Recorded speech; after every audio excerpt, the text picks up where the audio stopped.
Magandang araw po sa inyong lahat, lalong-lalo na po sa mga giliw kong tagapakinig. Nandito na naman po tayo sa pagbibigay ng isang natatanging kwento ng pagkakaibigan. Isang samahan na sinubok na paghiwalayin. Ang buhay ng 10 taong gulang na batang si Patik ay lumaking walang ina at kasama lamang ang kanyang amang si Mang Larry na isang lupon sa barangay. Makikilala niya ang isang mabuting kaibigan na si Bito. Palagi niyang makakasama ito sa lahat ng oras. Sa kanilang pagtakas mula sa malupit na ama ni Bito, ay makakakita si Patik ng isang kakaibang hayop na magbibigay sa kanya ng pambihirang kapangyarihan. Ano kaya ang mahalagang papel na gagampanan ni Bito sa buhay ni Patik?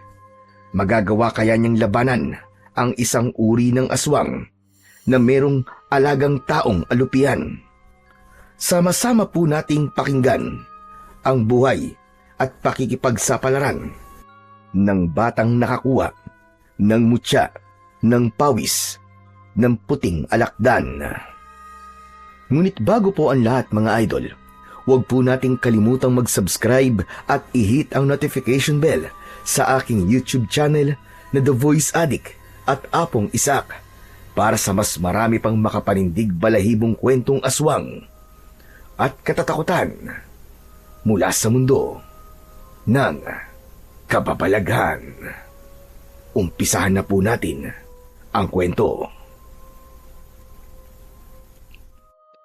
Jesus Mariosep naman ang batang to. Bakit marami nagkalat na sanga ng bayaba sa harapan natin? Patik! Patik, nasan ka ba? Diyos ko po naman. Araw-araw na lang na maraming nagkalat na sanga ng bayaba sa bahay natin. Ay nako, kapag hindi ka naman talaga nainis. Patik! Patik, nasan ka ba? Kanina pa kitang tinatawag. Patik! Tay, nandito po ako, pasensya na po. Inayos ko lang po kasi yung goma ng tirador ko eh. Bakit po ba? Anak ng tirador na naman. Wala nang katapusan ang tirador na yan . Kailan ka ba titigil sa kakagawa ng tirador mo, ha, Patik? Teka, si Bito na naman ba? Hindi ba't sinabi ko sa'yo na wag mo nang isasama ang batang yon dito sa bahay natin? Bakit hindi ka nakikinig? Pambihira talaga, oo. Alam mo ba, nasinugod na naman ako ng tatay niya at kung ano-ano raw ang itinuturo mo sa anak niya. Kaya raw, hindi na nauutusan sa mga trabahong bahay. Pasensya na po, Mang Larry. Nagpagawa po kasi ako ng tirador kay Patik eh. Pasensya na rin po kung sinugod po kayo ni tatay. Kung ang lahat ng masasakit na salita sinabi ng tatay mo sa akin ay mabubura ng paghingi mo ng pasensya, aba, matatanggap ko yan. Kaya lang hindi makain eh. Sobrang sama ng mga sinabi ng tatay mo tungkol sa anak ko. Kaya pasensya na rin. Huwag mo nang lalapitan ang anak ko kung maaari lang. Tay, wala naman pong kasalanan si Bito sa ginawa ng tatay niya eh. Wala nga siyang kasalanan, pero siya naman ang dahilan. Hala, sige na, Patik. Ibigay mo na kay Bito ang tirador niya at pauwiin mo na siya sa kanilang bahay. Ayoko na makikita na makikipaglaro ka sa kanya. Naiintindihan mo ba, ha, Patik? Pero tay, si Bito lang po nag-iisa kong kaibigan eh. Wala akong pakialam kung siya na lang ang kaibigan mo sa buong mundo. Yung sinabi ko, yun ang masusunod. Baka hindi mo pa ako nakikita magalit, kaya paalisin mo na siya. Bago pa mandilim ang paningin ko sa'yo, linisin mo na rin ang bahay natin, ang kalat-kalat. Bilis-bilisan mo, bago pa tuluyang mag-init ang ulo ko sa'yo. Huwag na po kayong magalit kay Patik. Ako naman po nagpumilit na igawa niya po ako ng tirador eh. Pasensya na po talaga kayo, Mang Larry. Tama nang kakahigi mo ng pasensya, Bito. Ang gusto ko, umalis ka na rin sa bahay namin nang mapanatag na ang loob ko. Pambihira yan, tatay mo na yan. Akala mo kung sino. Bito, pasensya ka na ha. Sa ibang araw na lang tayo magkita. Huwag ka mag-alala. Tatapusin ko ang tirador mo. Ayos lang ako, Patik. Pasensya ka na. Salamat sa pagtulong mo sa akin sa paggawa ng tirador. O sige na. Tama na ang pagpapaalam. Hindi na kayo magkikita ni Bito, Patik. Huling babala ko na sa ito, Patik, ha? Sa oras na mahuli kita, nakasama mo pa yan si Bito. Humanda ka talaga sa akin. Tatamaan ka na. Tandaan mo sinabi ko, Patik. Baka magulat na naman ako isang araw at suguri na naman ako ng tatay mo, Bito. Kaya kung pwede, huwag na itong mauulit. Maglari. Alam ko po na masama po ang ginawa ni tatay sa inyo. Pasensya na po talaga. Huwag na po niyo akong pagbawalang lumapit kay Patik. Alam mo, Bito, kung ako lang ang tatanungin, gusto ko may kasama ang anak ko sa paglalaro. Pero ang tatay mo si Lito, nako, pinagbantaan niya ako. Ayoko naman na muli kami magkaharap ng dahil sa inyo. Kaya kung pwede sana, layuan mo na lang ang anak ko para wala ng gulo. Ikaw na lang ang umiwas. Kung totoo ka niya kaibigan, hindi mo gugustuhin masaktan si Patik ng dahil sa'yo. Kilala mo naman ang tatay mo, di ba? Opo, naiintindihan ko na po, Mang Larry. Sige po, aalis na lang po ako. Abay, mabuti pa nga. Dahil baka maabutan ka rito ng tatay mo, masaktan ka pa niya sa harapan ko. Kilala mo rin ako, hindi ako makakapayag na makita kang sasaktan ng ama mo sa harapan ko. Kaya sige na, makakaalis ka na. Huwag na sana itong mauulit ha. O ikaw naman, Patik, pumasok ka na sa loob ng bahay natin. Teka. Tanggalin mo nga yung mga nagkalat na sanga ng bayabas sa harapan ng bahay natin. Napakasakit sa mata. Pagkatapos mo maglinis, pumasok ka na ng bahay. Opo, Tay. Pinulot isa-isa ng may 10 taong gulang na batang si Patik ang mga sanga ng bayabas na nagkalat sa lupa. Lumapat sa kanyang palad ang magaspang na sanga ng bayabas.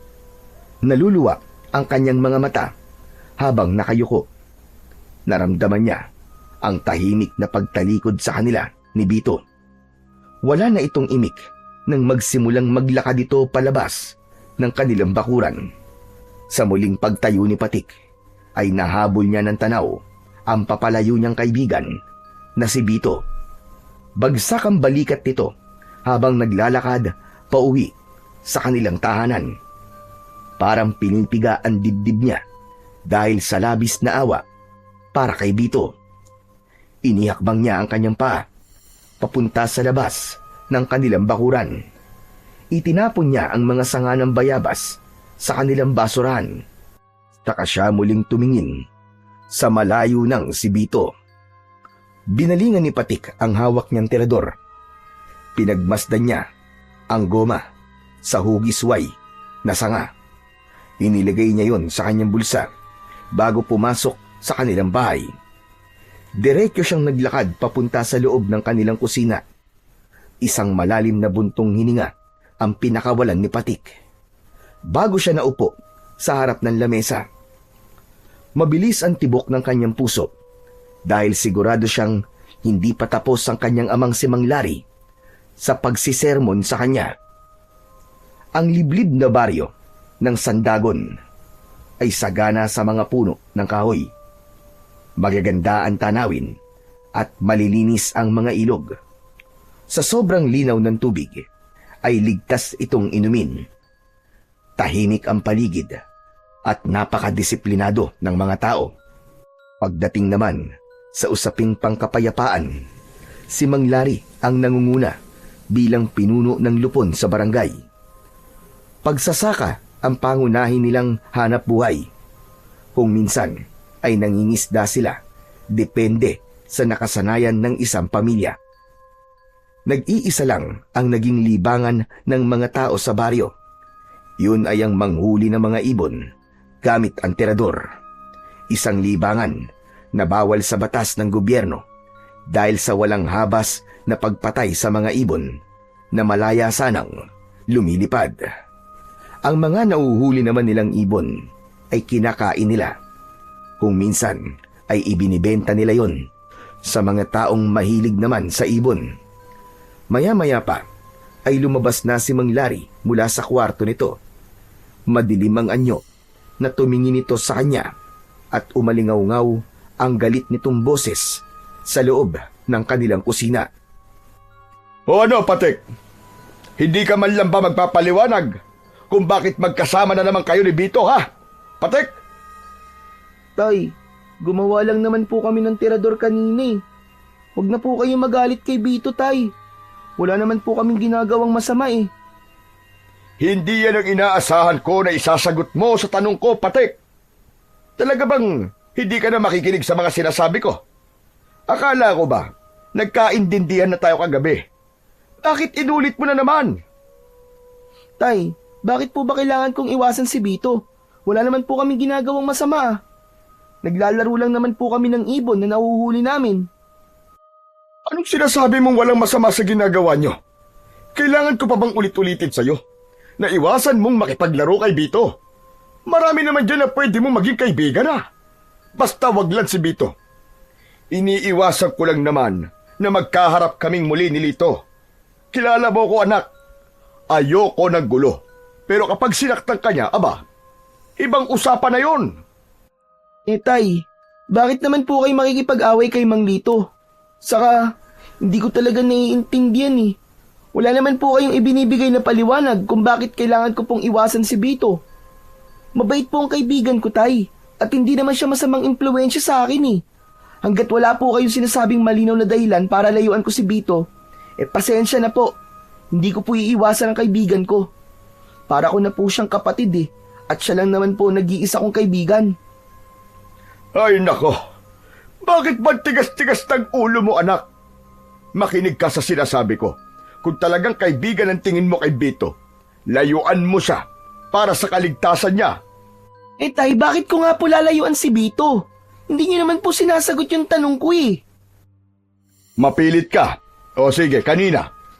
Nagharap kami ni Lito sa session namin sa Lupon. Inireklamo ni Lito ang madalas na pag-alis-alis ng bahay ni Bito. At ikaw ang itinuturo niya dahilan. Abay, syempre, pagtatagol kita. Ipinaglaban ko na hindi ikaw ang dahilan kung bakit palaging umaalis si Bito sa kanila. Alam mo ba kung ano natuklasan ko kay Bito, ha, Patek? Ano po, Tay? Ano po natuklasan niyo kay Bito? Talaga bang gusto mo malaman kung ano ang dahilan? Hindi mo ba talaga alam na palaging nakakaranas ng pananakit si Bito mula sa kanyang ama? Kanina, napansin ko, tadtad ng pasa ang katawan niya. Sa tingin ko, madalas siya binubugbog ng kanyang ama. Minamaltrato ang kaibigan mo. Kaya kung naaawa ka sa kanya, iiwasan mo siya, anak. Yun lang ang nag-iisang paraan para mailigtas siya sa kamay ni Lito. Paano pong binubugbog, Tay? Bakit naman po yung gagawin ni Mang Lito sa kanya? Hay nako, Patek. Kaibigan mo si Bito pero hindi mo pa rin alam kung bakit siya binubugbog ni Lito. Ano ka ba naman, anak? Kaibigan mo siya, di ba? Hindi mo ba alam na anak sa labas si Bito? Anak siya sa ibang lalaki ng asawa ni Lito na si Esther. Ang sabi dati raw na nagtatrabaho sa kasa si Esther at hindi raw nito alam kung sino ang ama ni Bito. Kaya naman, palaging pinagmamalupitan ni Lito ang kaibigan mo. Ang ipinagtataka ko lang, naglaho na parang bula si Esther. Ang sabi, nakipagdanan daw kay Taher. Sumama ito sa bago nitong lalaki. Teka, sandali lang po, Tay. Imposible naman po yun. Bakit naman po iiwan ni Aling Esther si Bito? Saka akala ko po ba, umalis lang po si Aling Esther at nagpunta po sa ibang bansa? Paano niyo po nasabing nakipagtanan po si Aling Esther kay Mang Taher? May nakakita po ba sa kanila, Tay? Ang sabi meron daw nakakita sa kanila. Yun talaga ang balita, anak Maraming kumakalat na kwento-kwento sa barangay tungkol sa mag-ama, pati na madalas na pananakit ni Lito sa kanyang anak. Siyempre, lupon ako kaya alam ko kung ano ang kwento ng mga taong nagkaroon ng malaking eskandalo sa kanilang pamilya. Kung pwede nga lang sana, gusto kong ampunin si Bito. Yun talaga ang gusto kong gawin. Kaya lang hindi yun mangyayari hanggat buhay at kasama niya si Lito. Isa pa, matagal nang patay ang nanay mo, hindi ba?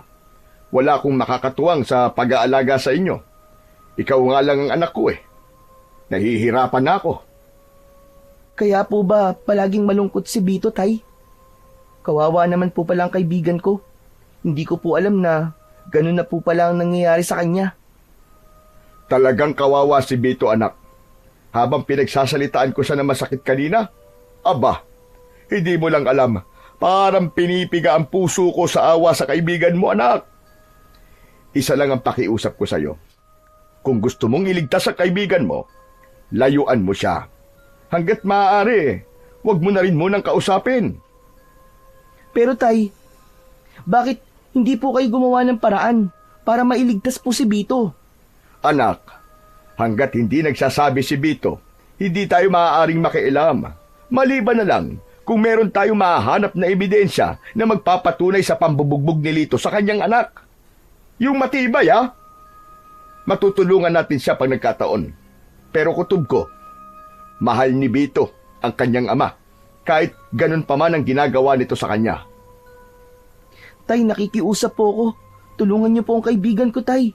Hindi po siya dapat nakakaranas ng ganun. Bago niya mahalin si Mang Lito, mahalin po muna niya ang sarili niya. Nag-aalala po ako na baka mapahamak po ang kaibigan ko dahil sa ginagawa po ng kanyang ama. Naluluwa ang mga mata ni Patik nang tumingin siya sa kanyang ama. Bakas din ang awa sa mga mata ni Mang Lari.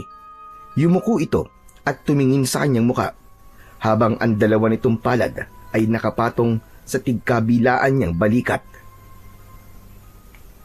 Huwag ka mag-alala. Tutulungan natin si Bito, Patik. Pero simulan mo muna sa pag-iwas sa kanya. Mahal kita, anak. Tayong dalawa na lamang ang magkasama sa buhay. Ayokong maranasan mo ang nararanasan ni Bito. Baka pati ikaw saktan ni Lito Pero tay, pababayaan na lang po ba natin ang nangyayari sa kaibigan ko? Hindi, anak. Hahanap lang tayo ng pagkakataon. Hindi magiging madali ang pagliligtas natin sa kaibigan mo. Aba teka, bakit parang natigilan ka, Patik? Huwag mong sabihing, may balak kang makialam kay Bito. Sinasabi ko na sa'yo, anak, mapapahama ka. Kaya makinig ka sa mga sinasabi ko sa'yo. Wala po akong balak makialam, tay. Meron lang po akong iniisip Bigla po akong nag-alala kay Bito. Kawawa naman po pala talaga siya. Wala na nga po siyang nanay. Mawawalan din po siya ng kaibigan. Anak, kung totoong nag-aalala ka sa kanya, iwasan mo makipag-usap kay Bito. Paulit-ulit ko sinasabi sa'yo. Lalo na yung pagpunta-punta nyo sa kagubatan. Huwag mo na rin siyang isasama para manghuli ng mga ibon. Hanggat maaari, tigilan mo na rin ang paggamit-gamit ng tirador. O kahit ang pagpunta sa gubat. Meron kaming bagong binabantayan na kaso. Tumayo ng tuwid si Mang Lari at inalis ang mga kamay sa kanyang balikat. Naupo ito sa bangko na kahoy at isang malalim na buntong hininga ang pinakawalan nito. Naupo si Patik sa tabi ni Mang Lari. Naghintay sa sasabihin ng kanyang ama. Nang hindi nagsalita si Mang Lari, ay siya na ang nagtanong dito. Bakit naman po napunta sa tirador ang usapan natin, tay? Dahil delikado. Aba, ano na lamang ang sasabihin ng mga kasamaan ko sa lupon na ang anak ko nangunguna sa paglabag ng batas? Kaya dapat mag-isip ka. Huwag mong kalimutan na lupon ang tatay mo. Alam ko naman po, tay, na lupon po kayo. Ang gusto ko pong malaman ay kung bakit ayaw nyo na rin po akong pumunta sa gubat. Dahil sa mga 5 batang nawala. Lahat sila ay kasing edad mo na mahilig pumunta ng gubat at gumagamit ng tirador. Isa pa, meron 2 batang lalaki na kasing edad mo rin ang natagpuan doon sa kakawian. Ano pong ibig nyo sabihin, tay? Hanggang ngayon po ba hindi pa rin nakikita ang 5 batang nawawala? Oo. At nag-aalala kung baka pati ikaw ay mapahamak. Ano po bang nangyari sa 2 batang natagpuan, tay? Paano po sila namatay? Hindi ko pa alam kung ano ang buong detalye sa kung ano ang dahilan ng pagkamatay nila. Pag-uusapan pa lang namin mamaya. Pero ang narinig ko wak-wak daw ang tiyan at nawawala raw ang mga laman loob ng bata. Naiwan daw ang 2 puting rosas sa bawat katawan ng mga biktima. Palaisipan pa rin sa amin kung ano ang totoong nangyari sa kanila. Diyos ko, hindi po ba't matagal na pong sakit ng ulo ng mga pulis ang madalas na pagpatay sa mga bata sa baryo natin, tay? Saka lahat po sila ay nilalagyan ng puting rosa sa katawan. Pero wala naman pong mga puting rosa sa baryo natin, tay. Paano pong nangyari yun? Kaya nga malalaman namin mamaya. Pag-uusapan pa namin ang mga gagawin. Malakas ang kutob kong pagbabawalan ng mga bata na manghuli ng ibon sa kagubatan.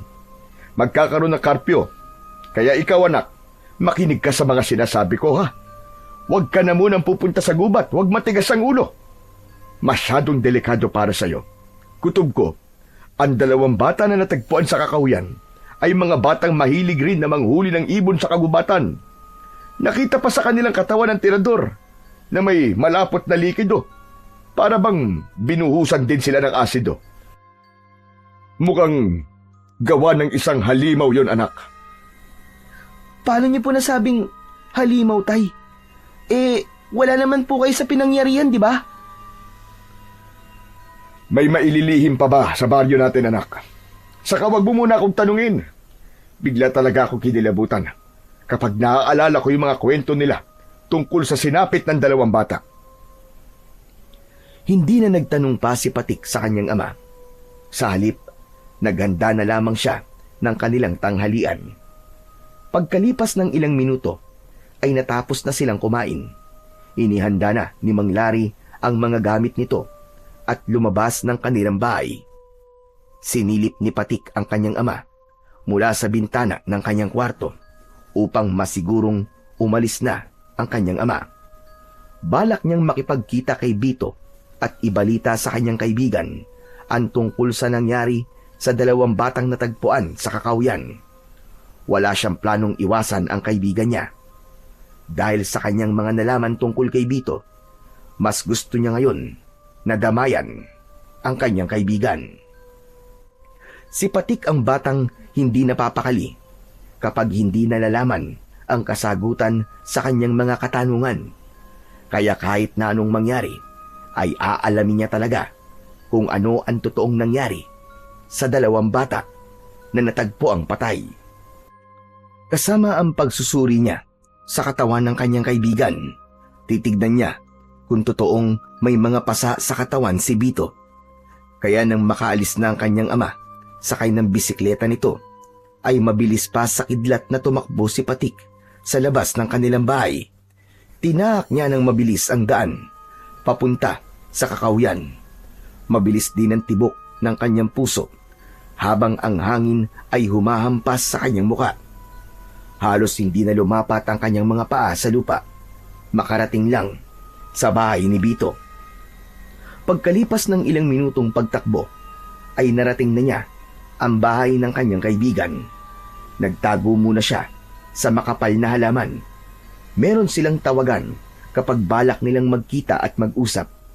Kailangan sumipol ng 2 beses si Patik para malaman ni Bito na naroon siya sa gilid ng bahay nito. Umalingaw-ngaw ang sipol na ginawa ni Patik.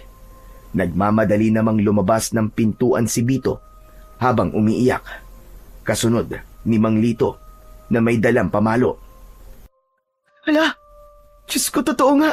Totoo nga ang sinabi ni tatay kanina na binubugbog pala talaga si Bito ng kanyang amang si Mang Lito. Diyos ko po, anong gagawin ko?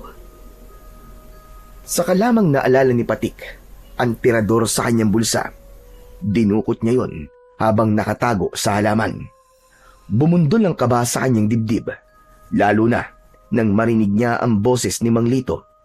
Sumilip si Patik sa siwang ng mga dahon at mula sa kanyang kinatatayuan ay kitang-kita niya na pinapalo ng sanga ng bayabas si Bito.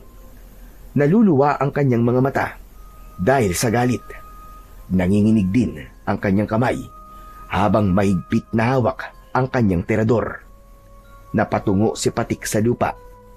Lumikot ang kanyang mga mata sa paghahanap ng bato na mailalagay niya sa hawak na tirador. Habang ang boses ng umiiyak na si Bito ang naririnig niyang ingay sa paligid. Bawat hampas at palo sa katawan ng kanyang kaibigan ay kasing lakas din ng pagsigaw nito habang umiiyak dahil sa labis na sakit. Bigla niyang naalala ang kanyang ama. Maswerte pa pala siya dahil lumaki siya sa amang katulad ni Mang Larry. Tama na po! Tama na po tayo! Ang sakit na po ng katawan ko, aray! Tama na po! Hindi na po ako ulit! Tama na po! Tila bingi si Mang Lito sa lahat ng pakiusap ni Bito. Kaya wala nang naisip na paraan si Patik kundi tulungan ng kanyang kaibigan. Nang makakita ng katamtamang sukat na bato sa lupa, ay mabilis niyang ibinala yon sa kanyang tirador. Nanlalamig ang katawan ni Patik dahil sa labis na galit. Buong lakas na hinila niya ang goma at sinipat ang kamay ni Mang Lito. Habang abala ang lalaki sa paghawak sa damit ni Bito, ay binitiwan naman ni Patik ang goma. Lumipad sa ere ang bato at tumama yun sa kamay ni Mang Lito. Halos magtatatalon sa tuwa si Patik. Narinig niya ang boses ni Mang Lito. Nagsisisigaw ito dahil sa labis na sakit. Nagmumura itong hindi malaman ang gagawin. Namula ang kamay nito at hindi maigalaw. Bumakas ang takot sa muka ng kaibigan niyang si Bito. Napatago sa halaman si Patik nang mapansin na inililinga ni Mang Lito ang paningin sa paligid. Tila ba hinahanap nito kung saan nanggaling ang bato. Maya-maya pa ay narinig ni Patik na tila sinakal ni Mang Lito ang kaibigan niyang si Bito. Pilit nitong pinaamin kung saan nanggaling ang bato. Bigla nitong naisip na tawagin ang pangalan ni Patik. Para bang sigurado ang lalaki na siya ang may gawa nun. Pumasok ito sa bahay na para bang may kukunin. Kaya naman, sinamantala ni Patik ang pagkakataon. Mabilis siyang tumakbo, papalapit sa kinaroroonan ng nakatayong si Bito. Hinawakan niya ang kamay nito at hinila para tumakbo papalayo sa kinaroroonan ng bahay nito. Bilisan mo, Bito! Sumama ka sa akin! Doon tayo magtatago sa tabing ilog! Tara na! Pero, baka makita ka ni tatay. Wala na akong pakialam kahit makita pa ako ni Mang Lito. Tara na! Ang mahalaga, maitakas kita sa mga kamay niya. Alam ko na ang totoong nangyayari sa'yo, Bito. Kaya bilisan mo, para hindi niya malaman kung saan tayo magtatago. Tara na! Halos magpaekis-ekis sa daan ang magkaibigan habang tumatakbo. Pinasok nila ang madilim na bahagi ng kakawyan. Magkahawak ang kanilang mga kamay na tinahak nila ang makipot na daan sa masukal na kakawyan. Pareho silang humihingal habang tumatakbo. Kasunod ng malakas na sigaw ni Mang Lito na may himig ng pagbabanta. Ngunit hindi natinag ang magkaibigan. Hindi sila tumigil sa ginagawa nilang pagtakbo. Walang sapin ang kanilang mga paa, kaya ramdam na ramdam ni Patik ang masakit na pagtama ng mga tinik sa kanyang talampakan. Maya-maya pa ay si Bito na ang nakiusap. Saglit silang tumigil sa pagtakbo para magpahinga. Hindi ko na kaya! Hindi ko na kaya, Patik! Tumigil muna tayo rito sa ilalim ng puno! Hindi ko na talaga maiakbang ang mga paa ko! Tsaka pagod na ako!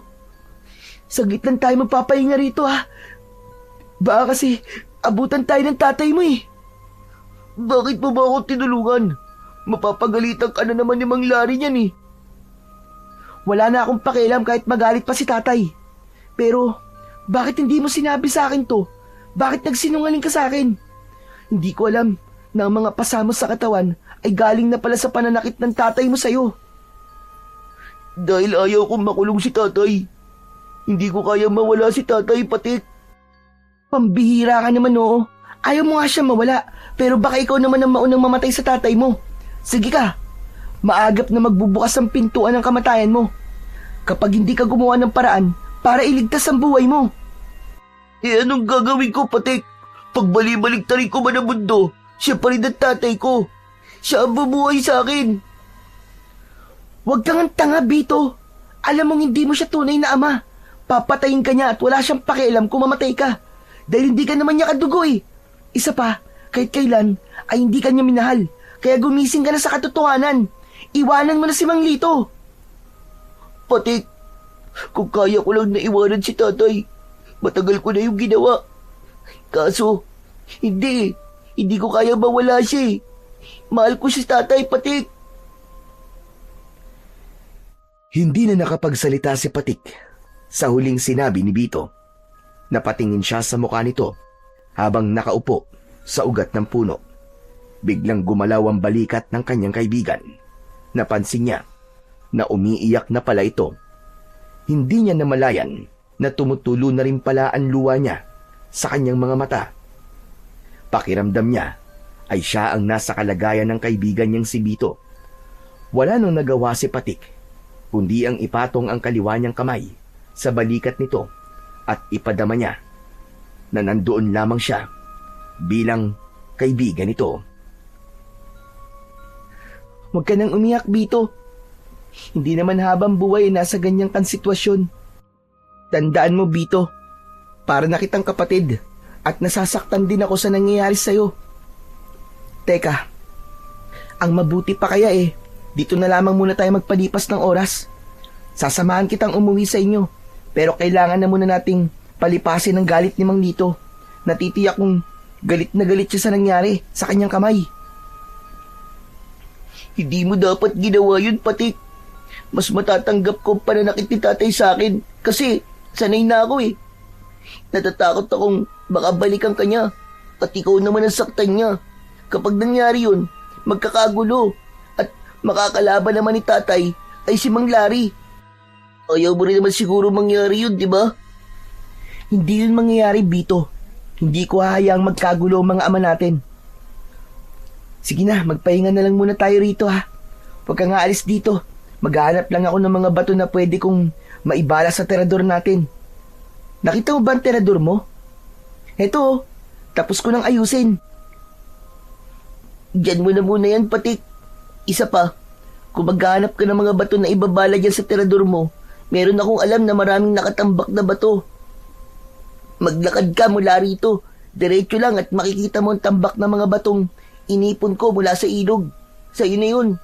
Huwag mo nalang ubusin para meron ka pang makukuha sa susunod. Itinaas ni Bito ang hintuturo nitong daliri sa bahagi ng kakahuyan na malapit sa ilog. Sinundan ni Patik ng tingin ang bahaging itinuro sa kanya ng kaibigan. Sige, pupuntahan ko. O paano, dito ka lang ha. Meron pa pala akong hindi nababanggit sa'yo. Pagbalik ko, pag-uusapan natin ang tungkol sa ikikwento ko sa'yo. Isang tango ang itinugon ni Bito sa sinabing yon ni Patik. Pagkatapos ay nagsimula na siyang maglakad papunta sa bahagi ng kakahuyan. Ilang minuto ang lumipas ay narinig niya ang lagaslas ng ilog habang nakatungo siya sa lupa at hinahanap ang tambak ng bato na inipon ni Bito. Ilang saglit lang ang lumipas ay nakita niya ang tambak ng bato. Halos pare-pareho ang hugis ng mga ito. Tila sinadyang pagpanta-pantayin ang mga batong yon. Kulay puti ang magaspang at bilog na bato.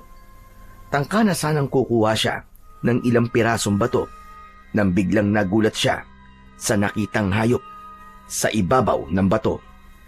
Isang kulay puting alakdan na hindi pa niya napansin nung una na tila pinagpapawisan. Hindi yun umaalis sa ibabaw ng bato na parabang ang pawis ng puting alakdan ang nagbibigay ng basbas sa batong pinagpapatungan nito. Napakunot ang kanyang noo dahil hindi niya nakitang agresibo ang puting alakdan. Parabang maamo yun at hindi nang tutusok ng kamay ng tao. Napatunayan niya yon nang damputin niya ito sa ibabaw ng bato. Nabasa ang kanyang kamay dahil sa pawis ng alakdan, pero nagulat siya nang muli itong tumalon at bumalik sa bato na basang-basa na rin ng pawis ng alakdan. Teka, hindi ba't parang kakaiba ang kulay mo, alakdan? Paano kaya nagkaroon ng puting alakdan ng mga batong to? Ano ba kasing meron sa batong yan? At hindi ka umaalis sa ibabaw niyan, ha? Dala ng kuryosidad ay kinuha ni Patik ang bato kasama ang kulay puting alakdan. Ipinatong niya yon sa kanyang kaliwang palad para sipatin. Alam niyang makamandag ang alakdan. Kaya lang, hindi niya mapigilan ang kanyang sarili na wag itong hawakan. Hinaplos ni Patik ang likod ng kulay puting alakdan. Umangat ang sipit nito sa buntot at muntik siyang matusok nito. Pero hindi siya natakot. Natuwa siya dahil sa kakaibang kulay nito. Kaya naman, isinilid niya sa bulsa ang kulay puting bato at maingat na hinawakan ni Patik ang buntot ng alakdan. Naglakad siyang pabalik sa kinaroroonan ni Bito. Mula sa kanyang kinatatayuan ay tanaw niya ang malungkot na nakaupong si Bito. Malalaki ang hakbang ng kanyang paa na papalapit sana sa kanyang kaibigan. Subalit bigla siyang natigilan nang makitang merong isang lalaki ang nakatayo sa likod ng puno. Nagtago si Patik sa makapal na halaman at pinagmasdan ng kilos ng lalaki. Mahaba ang buhok ng lalaki habang nakatingin sa likuran ni Bito. Walang kaalam-alam ang kanyang kaibigan na meron ng ibang tao na naroon sa lugar na yon. Sino kaya siya? Mukha naman na hindi siya taga rito. Teka, bakit kaya pinapanood lamang niya ang kaibigan ko? Ilang sandali pang naghintay si Patik sa kung ano ang gagawin ng lalaki. Habang ang kanyang dibdib ay para ng binabayo ng maso dahil sa labis na pag-aalala. Hindi niya magamit ang kanyang tirador dahil hawak niya pa rin ang kulay puting alakdan. Hindi niya inaalis ang kanyang paningin sa lalaking tahimik na nakatayo sa likuran ni Bito. Pero hindi nagtagal ay unti-unti itong humakbang papalayo sa kaibigan niyang si Bito. Nang mawala sa kanyang paningin ang lalaki, ay mabilis siyang tumakbo papalapit sa kinaroroonan ni Bito. Nang makarating siya sa tabi ng kaibigan, ay nagtataka itong tumayo. Tumingin ito sa hawak na alakdan ni Patik. Patik, bakit may hawak ang puting alakdan? Hindi yun ang mahalaga sa ngayon, Bito. Hindi mo ba nararamdaman na kanina merong lalaking nakatayo sa likuran mo, tapos pinapanood ka lang niya? Ano ka ba naman, Patik? Tayo lamang nga nandito sa gubat At wala akong napansin na merong ibang tao sa lugar na to. Saka, meron pa bang mas mahalaga ngayon kaysa sa puting alakdan na hawak mo? Hindi mo ba alam na makamandag yan at nakakamatay ang lason sa tusok niyan sa buntot? Alam kong makamandag to, Bito. Pero mas natakot ako kanina sa lalaking walang imik na nakatayo lang dyan sa likuran mo. Tapos bigla siyang umalis. Naglaho sa madilim na bahagi ng kakahuyan. Baka naman namamalikmata ka lang. Epekto ng alakdan na nasa kamay mo. Pwede bang pakawalan mo na ang hayop na yon? Baka mapahama ka pa Kung mapanganib ang alakdan na to, Bito, sa una pa lang sana, tinusok niya ng kamay ko. Maamo ang puting alakdan na to at aalagaan ko siya para maging laruan. Wag! Hindi siya laruan, Patik. Kundi isang mapanganib na hayop na dapat mong iwasan. Dahil ang kulay puting alakdan ay bihirang makita sa kalikasan at kadalasang ginagamit sa panaginip, alamat o kwento bilang simbolo ng kakaibang panganib o lihim na kapangyarihan. Hindi siya taga rito, Patik. Alaga siya ng isang matandang ermitanyo na madalas kong naririnig sa mga matatandang nagkikwentuhan tungkol sa hiwaga ng kagubatan. Pasensya ka na, Bito pero hindi ako naniniwala sa mga hiwa-hiwaga na yan Kaya nga hiwaga, di ba? Ibig sabihin nun, kababalaghan, hindi naman totoo. Maniwala ka, Patik. Pakawalan mo na ang puting alakdan na yan kung ayaw mong malagay sa panganib ang buhay mo. Malakas talaga ang kamandag ng mga nilalang nakabaligtaran sa hayop na matatagpuan sa mundo natin. Ang pagkakaiba ng mga hayop sa mundo ng engkanto ay 3 beses ang ulit kumpara sa lakas ng hayop na matatagpuan sa mundo natin. Maniwala ka. Kahit nga ang araw at taon magkaiba rin. Ganon din yan sa kamandag ng laso ng mga hayop na matatagpuan sa mundo nila. Sa tono ng pananalita mo, parang gusto mong paniwalaan ko na totoo ang mundo ng mga engkanto Gaano ba katindi ang kamandag ng isang kulay puting alakdan? Ang kamandag ng alakdan ay binubuo ng komplikadong protina na umaatake sa nervous system natin. Kapag natusok at nakagat ka nito ay magdudulot to ng pamamaga, matinding pananakit ng katawan at lagnat. Pero kapag puting alakdan na nakatusok sa iyong katawan, magkikikisay ang katawan mo at titirik ang iyong mga mata hanggang sa hindi mo na makontrol ang pagbula ng bibig mo. At kahit buhay ka pa, ay parang meron kang asido sa katawan na unti-unting tumutunaw sa iyong laman loob. Bigla naman ako natakot sa sinabi mo. Kaya maniwala ka sa sinasabi ko. Hindi kita hayaan na mapahamak. Kung sa bagay, mabuti na rin yung paniniwalaan ko sinasabi mo, Bito. Kaya lang, hindi naman niya talaga ako sinasaktan eh. Teka, mabuti pa kaya umuwi na lang muna tayo at aalagaan ko na lamang muna tong alakdan. Para kasing gusto ko siyang alagaan eh. Ano ba ang pwede kong magamit para mapigilan ng laso ng kamandag niya kung sakaling tusukin niya ako ng buntot niya? Pambira ka naman talaga, oo. Ang tigas ng ulo mo. Talaga bang hahangarin mo pang matusok ka ng puting alakdan? Bago ka makinig sa akin, ha? Pagkatapos ko sabihin sa yung epekto ng kamandag ng alakdan, aalagaan mo pa rin talaga siya? Ano ka ba? Bakit naman hindi? Teka, hindi mo ba alam kung ano ang kontra sa kamandag niya? Ang alam ko batong puti ng huling pinagtuyuan ng kanyang pawis. Yun ang mabisang gamot at kontra sa kanyang kamandag. Konti lang ang alam ko tungkol sa batong puti na sinasabing mutya ng pawis ng puting alakdan. Si Lolo Gastor na albularyong hilot ang nakakaalam sa ibang mga detalye tungkol sa mutya. Tama nga. Meron akong nakuwang kulay puting bato sa ilalim ng alakdan na to. Sandali, nasa bulsa ko yun eh. Dinukot ng kaliwang kamay ni Patik ang kanyang bulsa habang ang kulay puting alakdan ay nanatili sa kanyang kaliwang palad. Ipinakita niya kay Bito ang kulay puting bato.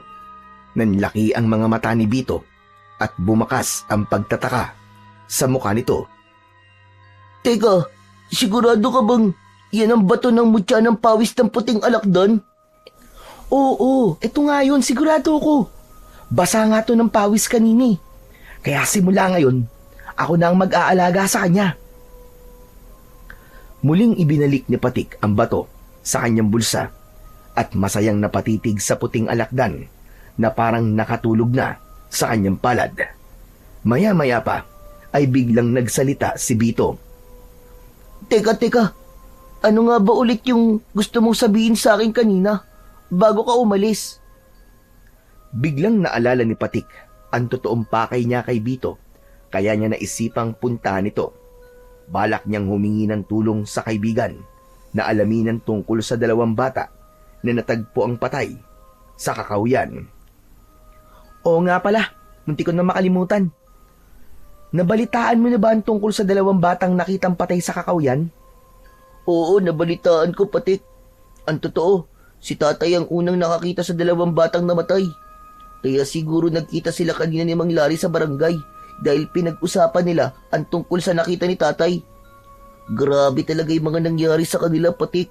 Nawawala ang kanilang laman loob at meron tig-isang kulay puting rosa sa kanilang dibdib. Para bang sinadyang ilagay yun sa katawan ng mga to. Kaya nga eh. Pero alam mo, Bito, malakas ang kutob ko na hindi gusto ng taong yun na patayin ng dalawang bata. Imposible ang ganun, Patik. Wala nang sasama pa sa mga nilalang na pumapatay sa mga bata. Yung paluin na nga lang, masakit na eh. Yung pa kayang wakwakin ng tiyan at iwanan na lamang na parang basura ang katawan sa kakawiyan. Hindi sila mga tao. Wala silang kasing sama. At masahol pa sa demonyo ang kasamaan nila. Ang dapat sa kanila, mamatay at tagtari ng pinong-pino. Bakit? Sigurado na bang tao may gawa nun sa kanila, Bito? Sa tingin kasi ni tatay, halimaw. Halimaw na merong maraming paa ang pumatay sa kanila. Hindi nga sila tao, Patik, kundi isang mabangis na halimaw na kayang lumapa sa katawan ng mga batang walang kalaban-laban. Ang mabuti pa kaya, makipagkita tayo kay Lolo Gastor. Teka, sandali lang. Hindi ba't nakatira yung sa gitna ng kagubatan? Baka naman maligaw tayo sa pagpunta ron at hindi na tayo makabalik pa sa pamilya natin. Ano ka ba naman, Patik? Huwag kang mag-isip na maliligaw tayo sa gubat. Madalas tayong pumupunta rito at halos nalibot na natin ang buong kagubatan. Mahalagang sadya natin kay Lolo Gastor. Saka, masasagot niya ang tanong natin tungkol sa puting alakdan at sa rosas na madalas na nakukuha sa katawan ng mga batang natatagpo ang patay. Nakakapag-alala lang dahil halos lahat ng mga nabibiktima ay kasing edad lamang natin. Baka isang araw tayong dalawa na ang makitang patay sa kakawiyan. Pambihira ka naman, no? Ayoko pong mamatay, no? Isa pa, marami pa tayong mararanasan na sarap ng buhay. Ang mahalaga ay hindi natin hihahangad na mamatay ng maaga. Teka, paano tong alakdan sa kamay ko? Ipatong mo na lang siya sa balikat mo habang naglalakad tayo. Total, kanina mo pa naman hawak yan kaya natitiyak kong hindi talaga siya matapang. Kutob ko pa nga. Nakatakda talaga siya para sa'yo. Tama na nga yung kutob-kutob na yan. Ngayon ko na nga lang nalaman na marami ka palang alam kumpara sa akin. O paano? Tara na. Puntahan na natin si Lolo Gastor. Pagkatapos magkasundo ng magkaibigan, ay naglakad sila paalis sa lugar na yon. Binasok nila ang madilim na bahagi ng kakawyan. Inakyat nila ang mga burol at tinawid ang 2 ilog papunta sa bahay ni Lolo Gastor. Matatagpuan ang bahay ng matandang albularyo sa pusod ng kagubatan. Halos kapusin sila ng hininga dahil sa malayo nilang paglalakad. Pagkalipas ng ilang oras ay napansin ni Patik na medyo madilim ang bahaging yun ng kakawyan. Kaya naman, hindi niya maiwasan ang bigla na lamang kilabutan. Ngunit nagpatuloy sa paglalakad ang dalawa, habang ang maririnig na ingay lamang sa paligid ay ang mga huni ng mga ibon na nakadapo sa sanga ng mga puno. Habang binabagtas nila ang daan sa gitnang kakawyan, ay panayan lingon ni Patik sa hulihan ng kanilang nilalakaran. Pakiramdam niya ay may mga nilalang na nakasunod sa kanila. Kaya mas lalo niyang binilisan ng pagakbang ng kanyang mga paa. Naunahan pa niya sa paglalakad si Bito na kanina pang hindi nagsasalita habang naglalakad. May pagkakataon pa na natitisod siya sa mga nakausling kahoy sa daan. Dahil sa sobrang pagmamadali, nag-alala siya na baka nakasunod sa kanila ang taong pumapatay ng mga bata at sila naman ang sunod na biktimahin ng nilalang. Bito, wala ka bang nararamdaman sa paligid natin? Para kasing kanina pang may nakasunod sa atin eh. Saglit na tumigil si Bito sa paglalakad at humarap ito sa nag-aalalang si Patik. Nang tumahimik ang paligid at nawala ang ingay mula sa kanilang yabag, ay sigurado si Patik na merong yabag na naiwan at hindi sa kanila yon. Kaya 2 na sila ni Bito na nagpalinga-linga sa paligid na parabang may hinahanap. Tama ka, Patik. Meron nga nakasunod sa atin kanina pa. Bigla tuloy akong kinabahan, Bito. Ano kaya kung umuwi na lang tayo sa bahay? Mas mahirap kung aabutan tayo ng gabi sa daan eh. Pero ngayon pa ba tayo uuwi? 1 oras na tayo naglalakad eh. Hayaan mo na. At baka mga hayop lamang na panggubat ang sumusunod sa atin. Nagsimulang humakbang sina Bito at Patik, ngunit ang kaluskos ng yabag na kanilang naririnig ay papalapit ng papalapit. Tila nanggagaling yun sa maraming paa na hindi mapakali sa paglalakad. Dahil sa nililikhang ingay ng tuyong dahon mula sa ilalim ng paa ng nilalang na nakasunod sa kanila, ay biglang ginapangan ng takot sa katawan ang magkaibigan. Nagulat din si Patik nang makita ang puting alakdan na parang nagising sa kakaibang ingay sa paligid.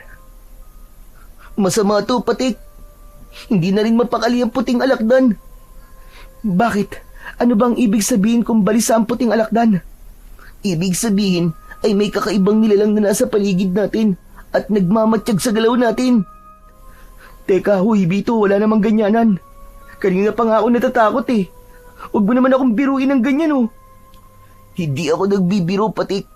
Sigurado akong may kasama tayo sa gubat na to. Mas lalong nagmadali ang magkaibigan sa paglinga sa paligid. Hindi sila umaalis sa kanilang kinatatayuan at pinakiramdaman ang bawat kaluskos na maririnig sa paligid. Subalit wala silang napapansin na nilalang na nasa paligid nila. Maya-maya pa ay biglang umalingasaw ang mabahong singaw ng hangin na parabang nabubulok na laman ng hayop. kasunod ng pagpatak ng malapot na likido sa kanyang ulo. Nahaplos ni Patik ang kanyang ulo at naramdaman niya ang madulas at malagkit na basa sa kanyang buhok. Gusto niyang sumigaw. Gusto niyang bilisan ang pagtingin sa pinagmumulan ng likido na tumutulo sa kanyang ulo. Bito? Bito? Sa itaas ng puno tumingin ka. Parang may... Patik! May taong kalupihan! Ah! Takbo na!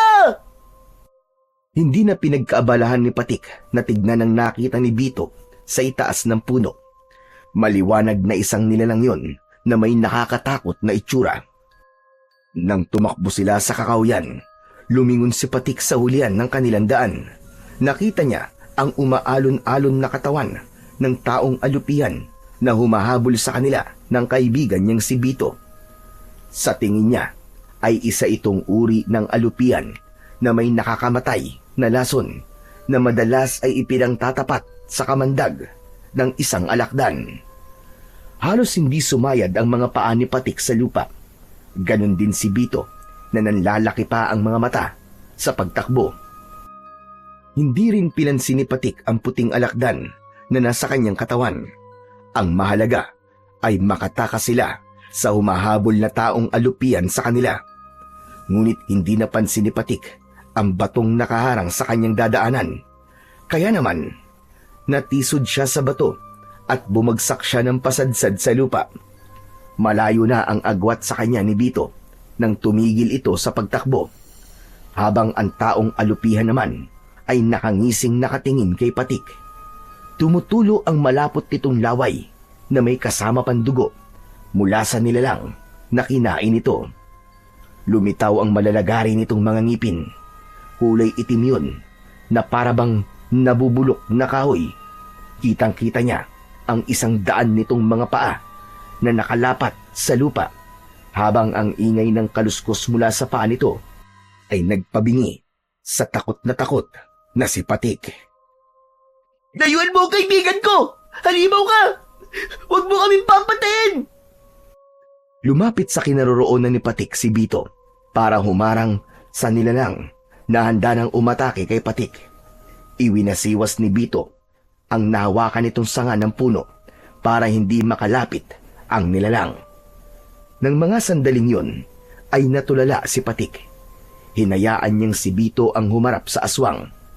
Hindi siya makagalaw at tila ba hinihintay na lamang niya na lumapit sa kanya ang halimaw. Sa tingin niya ay babae ang taong alupihan dahil sa malusog nitong dibdib. Tila iniiwasan nito si Bito at si Patik lang ang gusto nitong lapain. Ayon sa matatanda na madalas na nagkikwento tungkol sa mga ganong klaseng nilalang, ang taong alupihan ay merong kakaibang lakas bilang isang aswang na halimaw. Hindi siya naniniwala sa kwentong yun dahil inisip niya na kababalaghan ang mga kwentong naririnig niya mula sa matatanda. Ngunit ngayon ay sigurado siya na hindi lang ito isang kwento, kundi isang katotohanan na nasa panganib na ang kanilang buhay dahil sa nilalang na bigla na lamang lumitaw mula sa kung saan. Tumayo ka! Dali, tumayo ka, Patik! Huwag kang tuwag! Kundi, papatayin niya tayo! Mabilis na tumayo si Patik. Sa pagkakataong yun ay nakabawi na siya ng lakas. Hindi nila inaalis ang tingin sa taong alupihan. Tumingala ito at humuni na parang sa ahas. Ngunit masakit yun sa kanilang pandinig. Lumayo ka! Halimaw ka! Kailanman ay walang tatanggap sa'yo! Hindi ako makakapayag na basta mo nalang patayin ang kaibigan ko! Ang sama mo! Ang sama-sama mo nila lang! Demonyo ka! Sa tono ng pananalita ni Bito ay ramdam na ramdam ni Patik ang matinding galit mula sa kanyang kaibigan. Kaya ang mahinang pagwasiwas nito ng kahoy sa hangin ay mas bumilis hanggang sa bumigat at maging mabagsik ang hampas nito gamit ang kahoy. Tinamaan ang nilalang sa muka kaya bahagya itong napaatras. Nagkaroon ng pagkakataon ng magkaibigan na tumakbo, papalayo, sa nilalang na yon.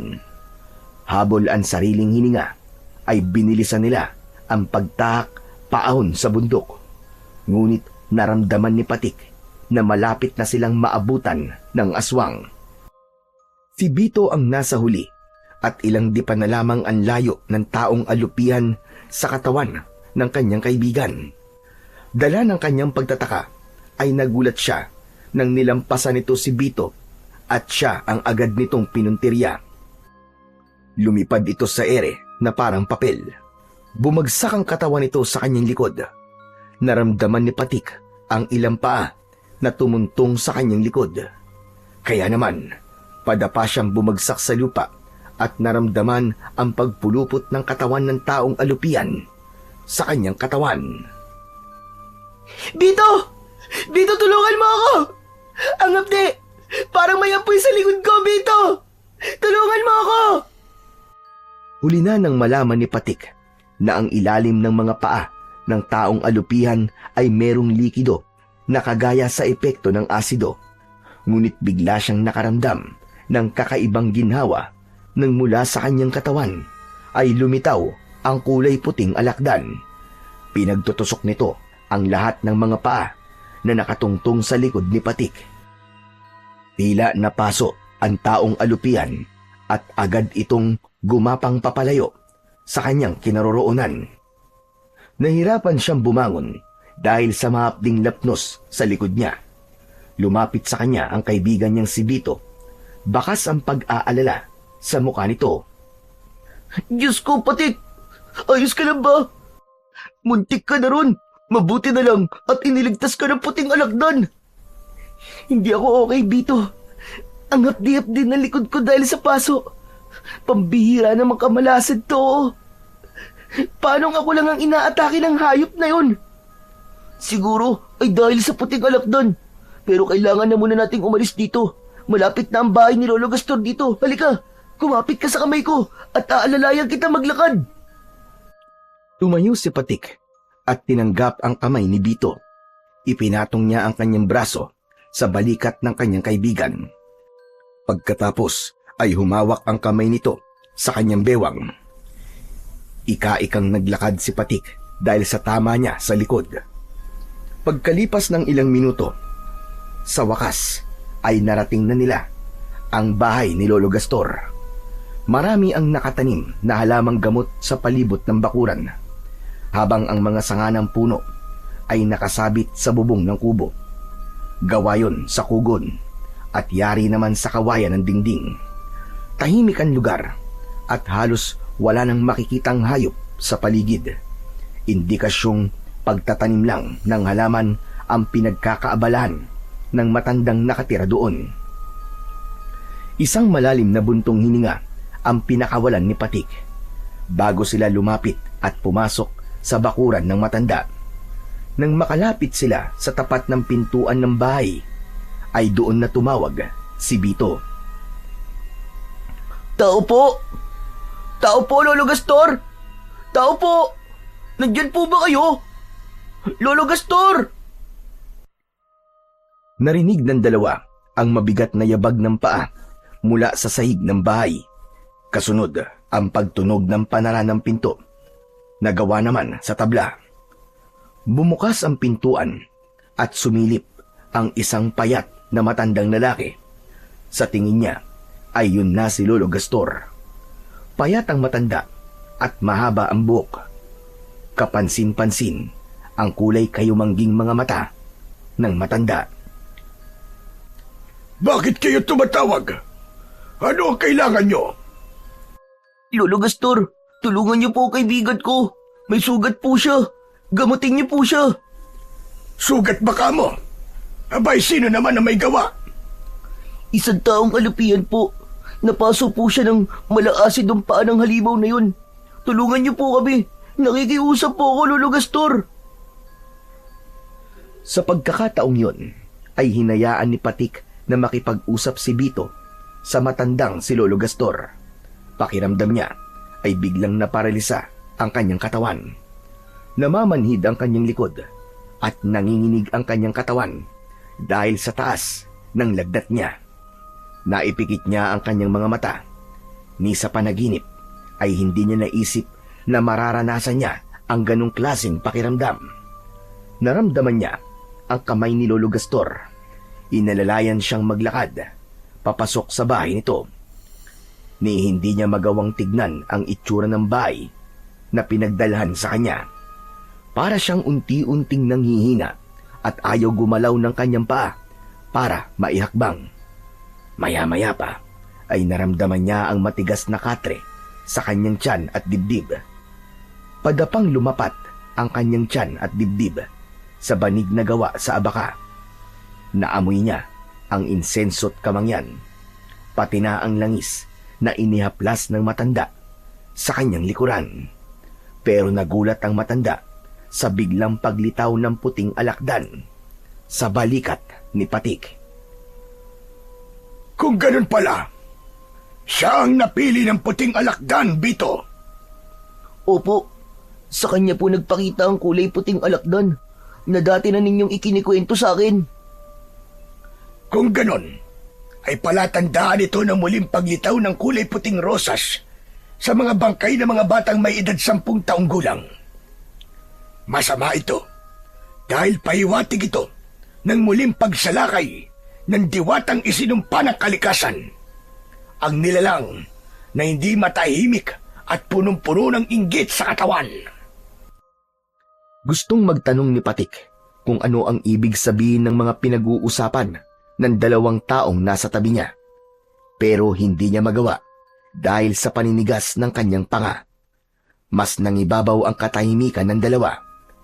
Biglang pumasok sa isip ni Patik ang mga ibinilin sa kanya ng kanyang amang si Mang Lari. Hindi siya nakinig dito. Pumunta pa rin siya sa kagubatan.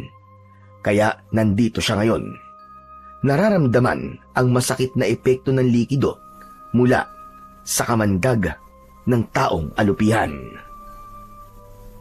May posibilidad po bang sila ang may gawa sa mga natagpuan na dalawang bata sa kakawian? Oo, sigurado kung sila nga ang may gawa nun. Hindi ko alam kung paano sila mapipigilan. Nag-aalala ko sa malaking kaguluhan na mangyayari sa baryo natin. Kung may bagong hinirang na tagapangalaga sa puting alakdan, marahil ay nakuha na rin ng kaibigan mo ang mutya ng pawis ng puting alakdan. Malalagay siya sa panganib kapag hindi niya napag-aralan kung paanong gagamitin ang mutya. Paano pong malalagay sa panganib ang buhay ng kaibigan ko, Lolo Gastor? Dahil sa bato na unti-unting bumabalot sa kanyang katawan, ang mutya ang tunay na nakapagpapagaling sa kaibigan mo. Sigurado ka na ba sa desisyon mo, Bito? Opo, sigurado po ako, Lolo Gastor. Hindi maintindihan ni Patik kung ano ang desisyong tinutukoy ni Lolo Gastor sa kaibigan niyang si Bito.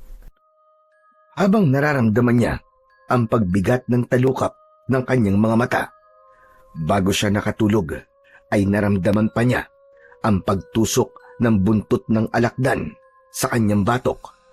Hindi napapansin ng dalawa dahil abala ang mga ito sa pag-uusap ng tungkol sa mga biktimang natatagpuan sa kakahuyan, hanggang sa tuluyan na ngang nagdilim ang kanyang paningin. Mula sa malalim na tulog ay nagising ang diwa ni Patik. Naramdaman niya ang pagdampi ng tela sa kanyang pisngi at braso. Dahan-dahan siyang nagmulat ng mga mata at mabilis na napabalikwas ng bangon. Napako ang kanyang paningin sa telang hawak ni Bito. Nag-aalala itong napatitig sa kanyang muka. Bito, anong oras na?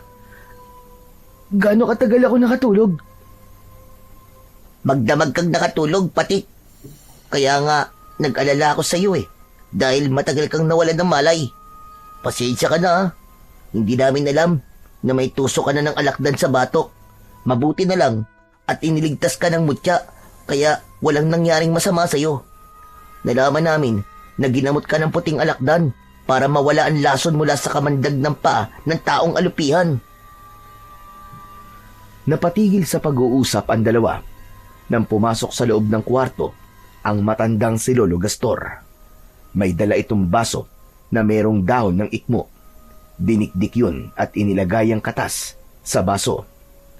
Inumin mo ang katas ng ikmo para tuluyang mawala ang laso ng kamandag ng taong alupian sa katawan mo. Kinuha ni Patik ang basong iniabot ni Lolo Gastor. Saka mabilis na ininom ang katas. Pagkatapos niyang maubos ang laman ng baso, ay napatingin siya sa gawi ni Bito na biglang nagsalita. Kausap ang matanda. Lolo Gastor, ang totoo, kaya po kami nagpunta sa kagubatan, ay balak po talaga namin na makipag-usap sa inyo tungkol po sa mutya ng pawis ng puting alakdan. Alam kong yun talaga sadya niyo sa akin, kaya kayo na parito. Pero, delikado ang ginawa niyong dalawa. Maaari kayong mapahamak. Mortal na magkaaway ang alakdan at alupian. Kaya sa oras na magkita ang mga ito, ay magkakaroon talaga ng matinding sagupaan. Pwedeng sa bahay na lang alagaan ang alakdan. Basta't ang mahalaga, palagi mong dala ang mutya. Yun po pala ang dahilan kung bakit ako lang po ang sinugod ng taong alupian. Hindi po ako makapaniwala na merong ganong nilalang sa baryo natin. Matagal nang namiminsala ang taong alupian sa baryo. Hindi lamang siya natsitsempuan dahil sa taong pumoprotekta sa kanya. Ano po? Ang ibig niyo po sabihin ay merong nag-aalaga sa taong alupian? Tama ka. Ang tawag sa kanya ay sigbinan. Isang nilalang na may kakayahang magpasunod ng mga halimaw. Kaya niyang utusan ng halimaw sa pamamagitan ng hawak niyang tridente. Kung tutusin, ang taong alupian ay walang iniwan sa aswang na sigbin. May oras din siyang natutulog sa lumang tapayan at lumalabas lang kapag nagugutom o inuutusan ng taong nag-aalaga sa kanya. Kahit na anong sabihin niyo po, Lolo Gastor, pareho lamang silang halimaw. Ang dapat sa kanila ay mamatay. Hindi ko po hahayaan na patayin niya ang kaibigan ko. Teka, sandali lang, Bito. Kanina ko pa napapansin na parang matindi ang galit mo sa taong alupihan. Dahil mga halimaw sila, Patik. Pumatay sila ng maraming tao at nabubuhay sa dugo ng tao. Sinong hindi magagalit sa kanilang ginagawa? Sige nga, pati ikaw, binalak ka rin niyang patayin. Huminahon ka muna, Bito. Baka kung saan kadalhin ang galit mo na yan.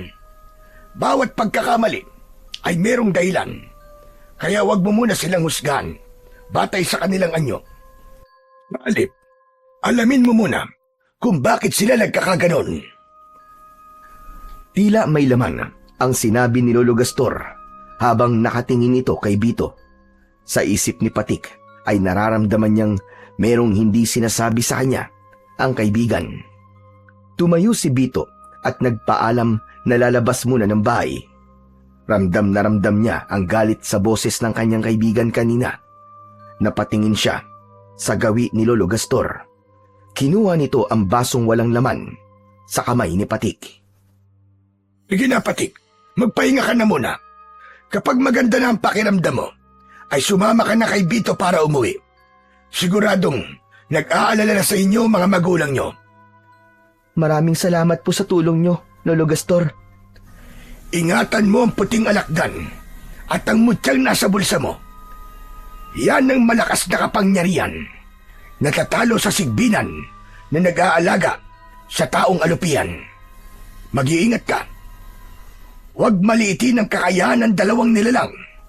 Dahil sa oras na matalo ka ng kanyang kapangyarihan, kahit ang puting alakdan na matagal mo nang inaalagaan ay maaaring gamitin niya para patayin ka.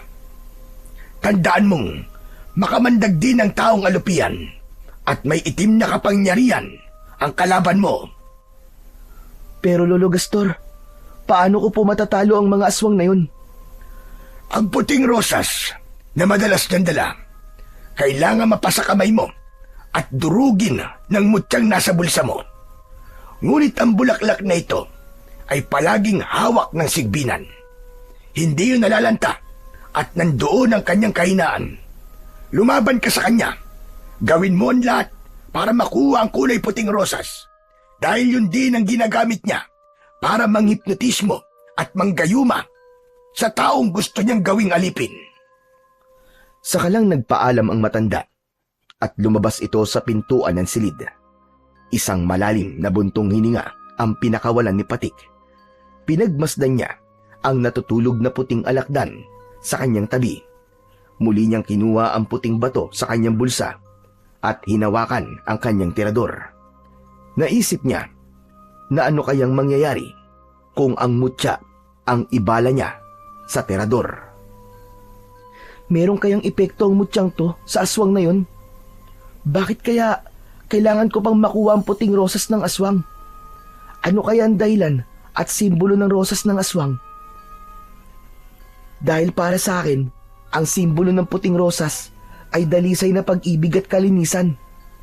Pero sa aswang na sigbinan, ang rosas ay may ibang kahulugan. Nahulog sa malalim na pag-iisip si Patik habang nakaupo sa katre. Maya-maya pa ay nakarinig siya ng yabag ng mga paa. Nakita niya si Bito at lumapit ito sa kanya. Bakas ang pag-aalala sa mga mata nito dahil alam nilang sa kanilang pag-uwi ay haharapin nila ang galit ng kanilang mga ama. Kailangan na nating umuwi sa bahay. Paniguradong nag-aalala na si Mang Larry. Pero ikaw, Bito, paano ka? Sanay na ako sa bugbog at palo ni tatay. Kaya wag mo na akong alalahanin. Ang ikinakatakot ko lang ay baka madamay na naman kayo sa galit ng tatay ko. Ano kaya, Bito, kung wag ka na lang munang umuwi sa inyo? Total naman hindi naman siya nag-aalala sa'yo Baka nga matuwa pa yun kapag nawala ka Patik, kahit ganun si tatay, hindi ko kayang gawin ang sinasabi mo sa kanya. Umaasa pa rin akong magbabago si tatay, kahit hindi niya ako kadugo. Isang malalim na buntong hininga ang pinakawalan ni Patik bago siya tumayo at kinuha ang alakdan. Kasunod ang pagkuha niya sa tirador at isinuot niya yon sa kanyang leeg. Paglabas nila ng kwarto ay nadatnan nila ang matanda na nagtatanim ng mga halamang gamot. Tumayo si Lolo Gastor nang maramdaman nito ang presensya nila. O ano? Ngayon na ba ang alis nyo? Opo, Lolo Gastor. Marami pong salamat sa tulong niyo sa amin, ha? Ako rin po, Lolo Gastor. Nagpapasalamat din po ko sa panggagamot niyo po sa sugat ko. Hindi ako ang gumamot sa likod mo, Patik, kundi ang alaga mong alakdan. Maswerte ka at napunta yan sa'yo. O hala, sige na. Umalis na kayo. Dito na kayo dumaan sa likod ng bahay ko para siguradong ligtas kayong makakauwi sa bahay nyo. Itinuro ng matanda ang malinis na daan papunta sa kakahuyan. Sadyang daan yon para sa mga taong pumupunta sa bahay ng matanda para magpagamot. Mabilis ang kanilang paglalakad na tinahak ang daan pauwi sa kanilang bahay. Pagkalipas ng isang oras ay narating nila ang kanilang bahay. Naunang umuwi si Bito, panghuli naman si Patik na nag-aalala kung papasok ba o hindi sa bahay nila. Nagulat na lamang siya nang biglang may humablot sa kanyang braso. Itinulak siya nito at bumagsak siya sa lupa. Naramdaman niyang nahulog ang kulay puting alakdan mula sa kanyang balikat. Napatukod ang kanyang kamay sa lupa at nagtatakang napatingin sa madalim na anyo ni Mang Lito. Sandali lang po, Mang Lito. Bakit po ba kayo nananakit? Magpasalamat pa nga po kayo at iniligtas ko ang anak nyo sa kalupitan nyo. Hindi na po talaga makatao ang pagpaparusa nyo kay Bito. Para kayong hindi tao sa ginagawa nyo sa kaibigan ko. Sayang ang pagmamahal niya sa inyo. Hindi pinakinggan ni Mang Lito ang sinabi sa kanya ni Patik. Dinuro siya nito sa muka. Halos magwala ito sa galit habang hinahanap ang anak. Nang dahil sa malakas na boses ni Mang Lito, ay narinig yun ng kanyang ama na si Mang Larry. Mula sa bintana ng silid nito ay tumalon ng kanyang ama at sumugod sa kinaroroonan ni Mang Lito. Magkakasunod na suntok ang dumapo sa muka ni Mang Lito. Bumagsak ito sa lupa habang nagmumura sa galit. Hindi pa nasiyahan ang kanyang ama. Umibabaw ito sa tiyan ni Mang Lito. Pinaulanan ulit ito ng suntok ang muka ni Mang Lito na nagpupumilit bumangon para makawala sa galit na si Mang Lari. Ngayon lang nakita ni Patik na nagalit ng ganun ang kanyang ama. Kaya tumayo siya at lumapit sa kanyang ama para pigilan ito sa pambubugbog nito kay Mang Lito. Tay! Tama na po! Tama na, Tay! Baka mapatay niyo po si Mang Lito! Bitiwan mo ako! Papatayin ko talaga ang hayop na to! Baka talaga kaya niya saktan! Ngayon, sige! Lumabang ka sa aking hayop ka! Papatayin kita! Tama na po, Tay! Pakawalan niyo na po si Mang Lito! Tay, tama na po! Nakikiusap ako! Saka lang tumigil sa pagsuntok si Mang Lari sa nakahigang si Mang Lito. Pumutok ang labi nito at may dugong umagos sa bibig ni Mang Lito. Humihingal sa galit si Mang Lari bago ito tumayo, habang si Mang Lito naman ay mabilis na bumangon at tumakbo papunta sa kakahuyan. Bumaling sa kanya si Mang Lari at galit na galit itong hinawakan siya sa braso. Lintik kang bata ka! Saan ka ba nanggaling, ha? Magdamag ako naghanap sa'yo. Hala, sige, doon tayo sa loob ng bahay mag-uusap. Sa kabila ng pagkaladkad ni Mang Lari kay Patik, ay nagawa pa rin niyang damputin ang alakdan na gumagapang sa lupa. Hindi yun napansin ng kanyang ama dahil sa labis nitong galit sa kanya. Pagdating nila sa loob ng kanilang bahay, ay halos kapusin ng hininga ang kanyang ama dahil sa pagtitimpi nito ng galit. Hindi ko na alam kung ano ang gagawin ko sa'yo, Patik. Halos mamatay ako sa pag-aalala sa'yo kung saan-saan kita hinanap. Akala ko kung napano ka na. Mabuti na lamang at nalaman ko nakasama mo si Bito. Sa barangay hall pa lang, muntik na kami magpang-abot ni Lito. Nagwawala siya, tinahanap ka. Ikinuwento niya ang ginawa mo sa kamay niya. Nagreklamo siya. Patawarin niyo po ako, Tay. Hindi ko po sinasadya yun. Hindi ko po akalain na mangyayari sa amin yun eh. Nakita po namin kagabi ang taong alupihan, Tay. Napahamak po ko at nawalan po ng malay. Mabuti na lang po at tinulungan po kami ni Lolo Gastor. Ano ka mo? Anong taong alupihan ang sinasabi mo? Saka, paano ka napahamak? Alam na po namin kung sino po ang pumapatay sa mga bata na natatagpuan po sa kakahuyan. Isang taong alupihan po, Tay, na inaalagaan po ng sigbinan ang may gawa nun.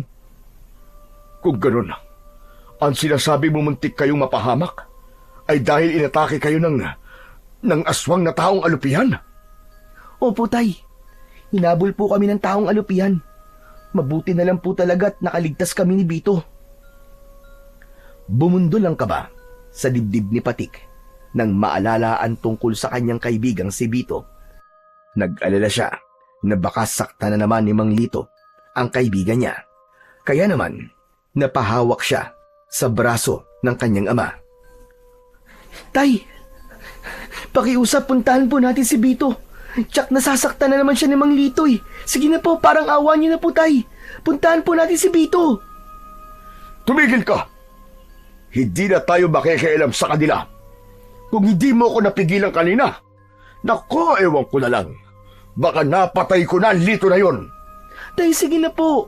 Kahit ngayon lang, pangako po, huli na po talaga to. Basta't iligtas niyo lang po si Bito. Puntahan po natin sila sa bahay nila. Tara na po, Tay.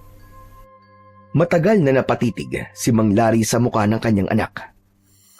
Napansin ni Patik ang unti-unting pagkawala ng bakas ng galit sa mukha ng kanyang ama. Kaya bumitiw siya sa braso nito.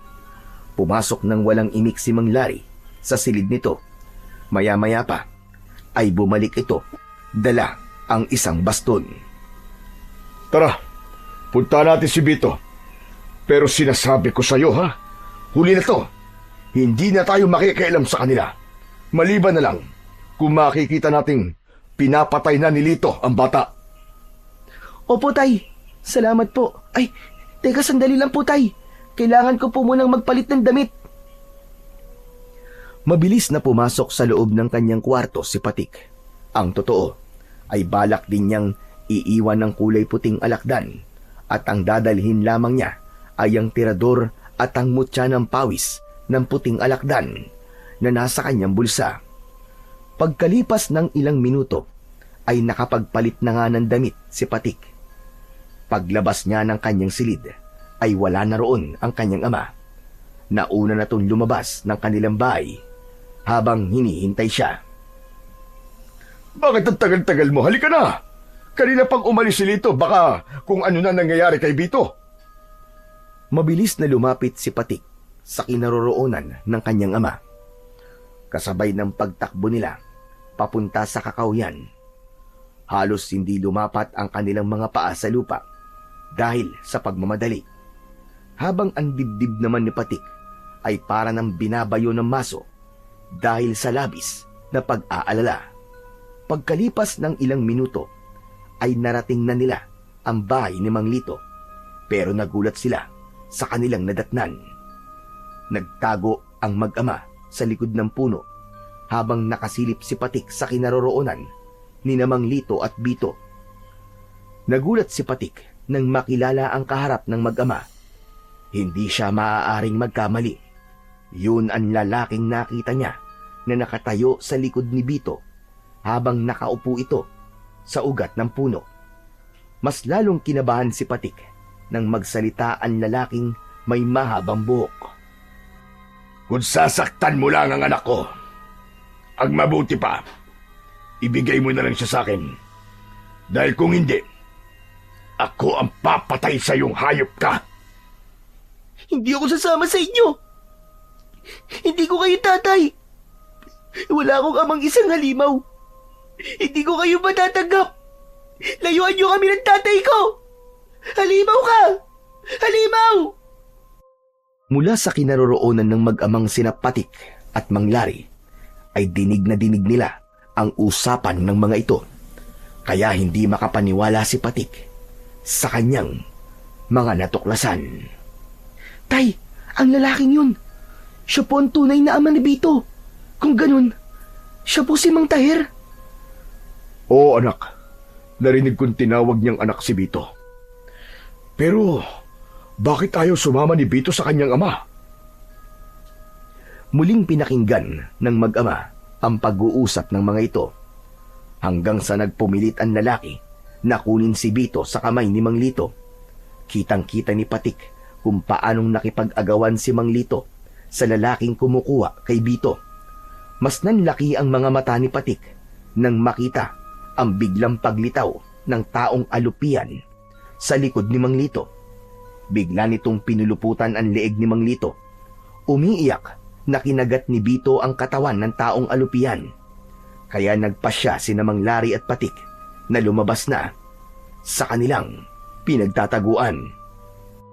Layuan mo ang kaibigan ko! Halimaw ka! Pakawalan niyo si Manlito! Natigilan ang mga ito sa biglang pagsasalita ni Patik. Dumampot ng bato si Patik, saka ibinala sa kanyang tirador.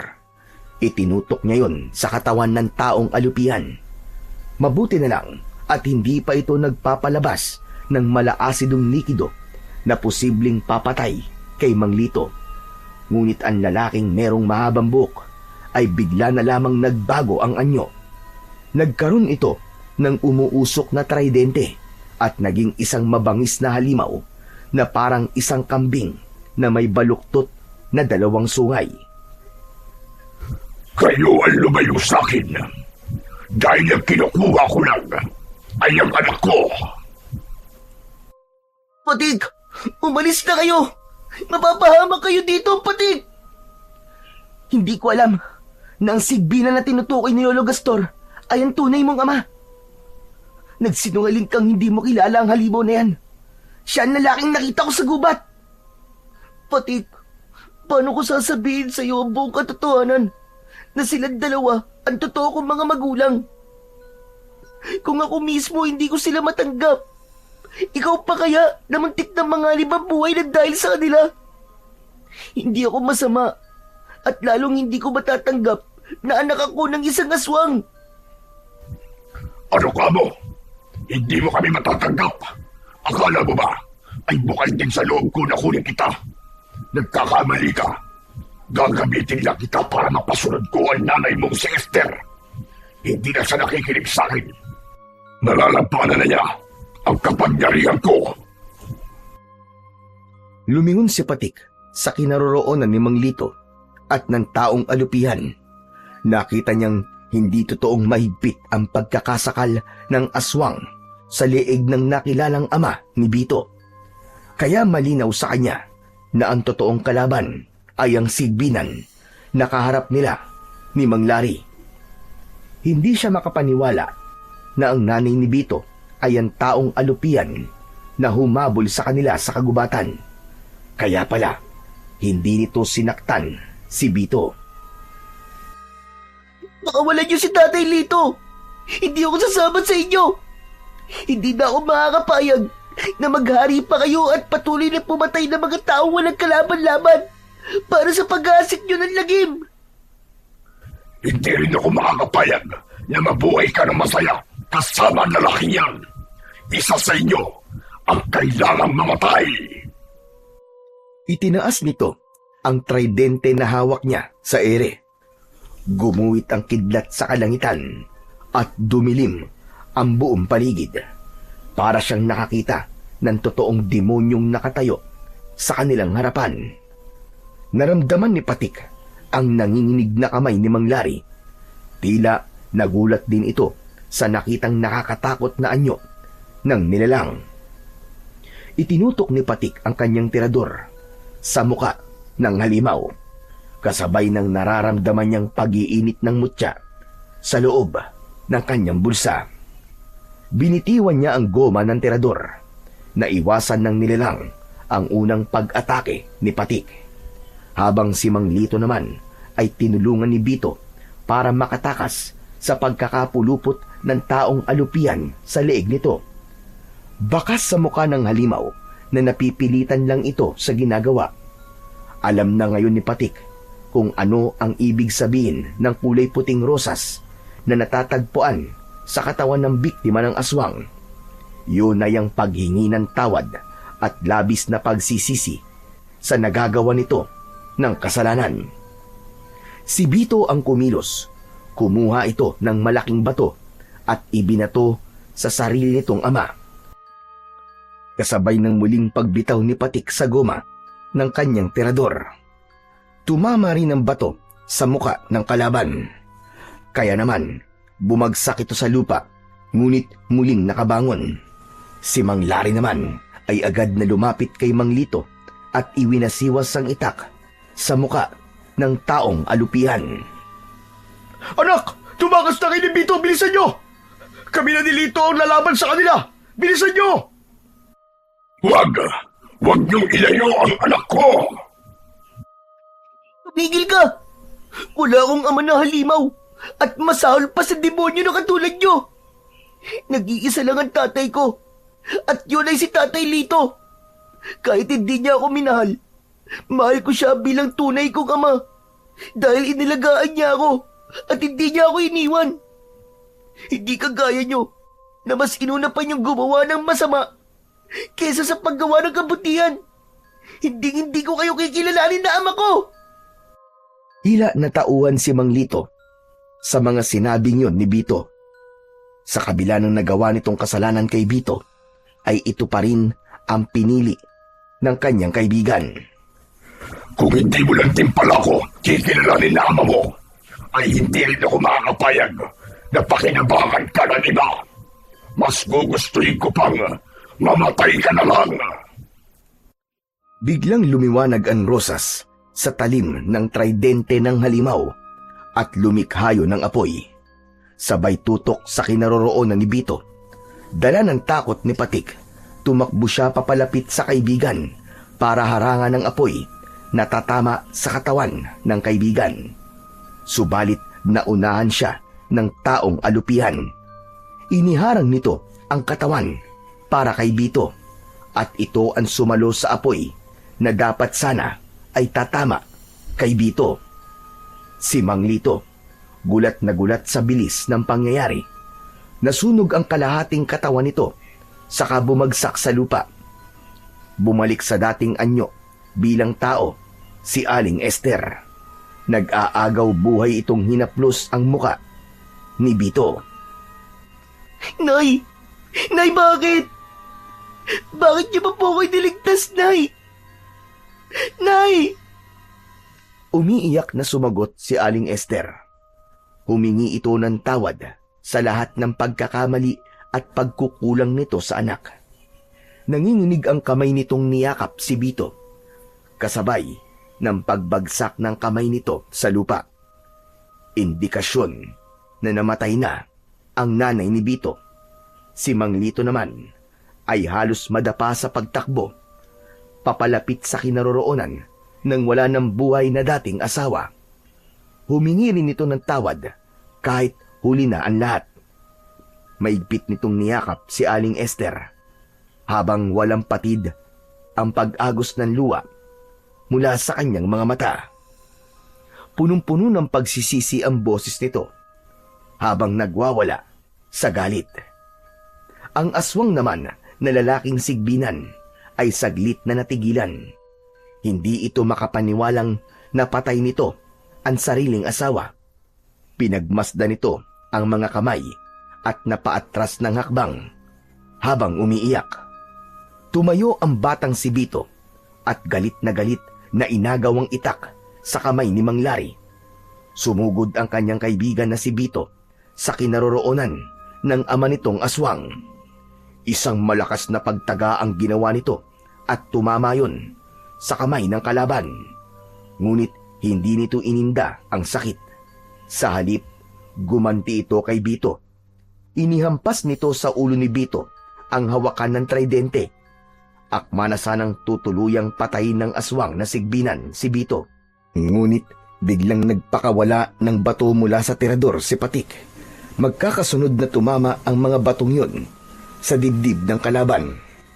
Napaatras ito at nakita niyang hinila ni Mang Lari si Bito papalayo sa halimaw.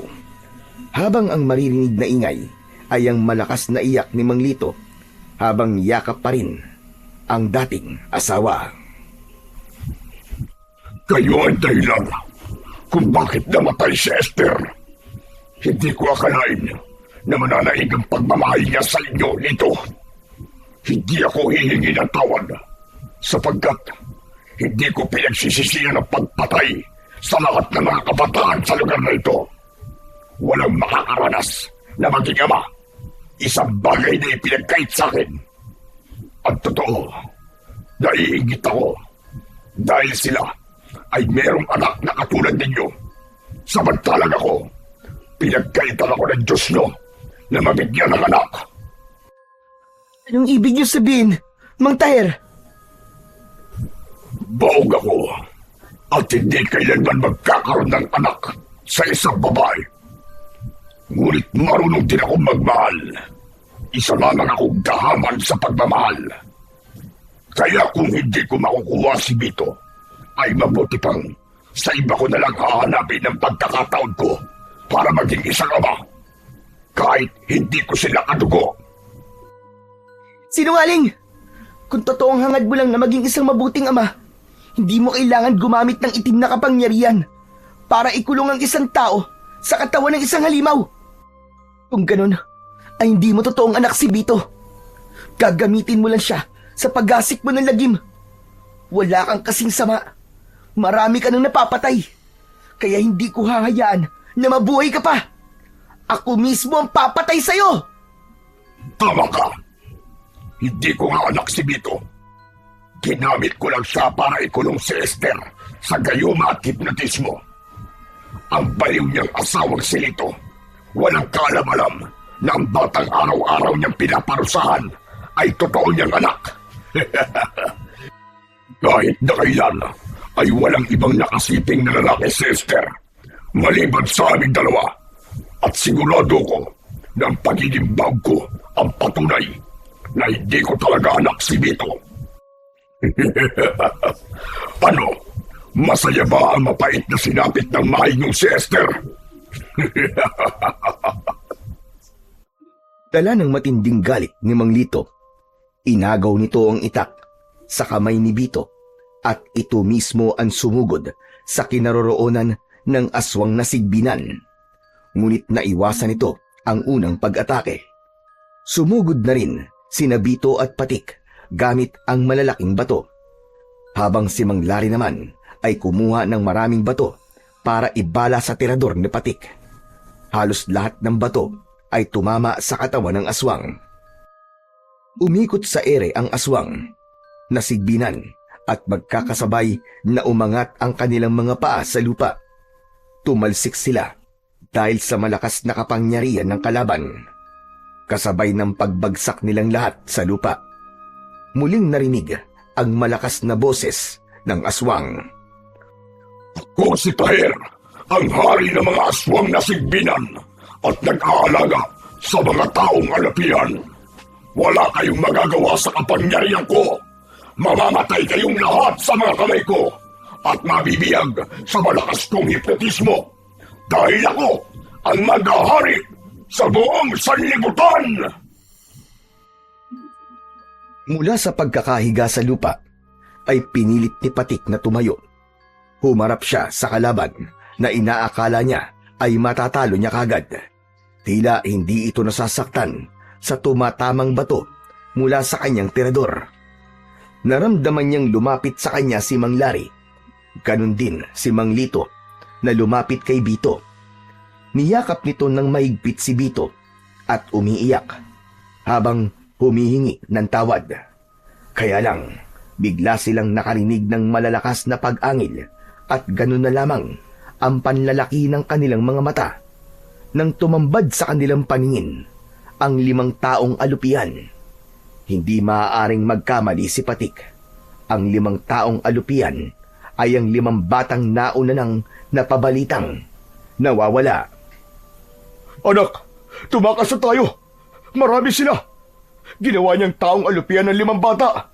Tara na! Sandali lang po, Tay. Kayo na lamang po tumakas dahil haharapin ko siya. Panahon na para pigilan ko ang kanyang kasamaan. Ano ba nangyayari sa iyo, anak? Wala tayong laban sa kanila. Mamamatay tayo lahat dito. Hindi pinansin ni Patik ang kanyang amang si Mang Lari. Sa halip, tinukot niya ang kanyang mutya sa kanyang bulsa.